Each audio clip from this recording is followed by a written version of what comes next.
আমি নোয়াখালীকে খাটো করে দেখছি না। আমার বক্তব্যটা যেটা একটা বিভাগীয় শহর যখন হয় তখন এটা জনগণের প্রয়োজনে করা হয়, জনগণকে সার্ভিস দেওয়ার জন্য।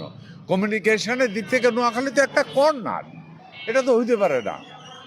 হ্যাঁ, আমি নোয়াখালীকে খাটো করে দেখছি না, কিন্তু প্রশ্ন যেটা যে কোটি মানুষের সার্ভিসের জন্য তো এই বিভাগ, তাহলে যেখানে কমিউনিকেশন বেটার হবে, হ্যাঁ, যেখানে মানুষের আদার্স অনেক আগে থেকে ঐতিহাসিক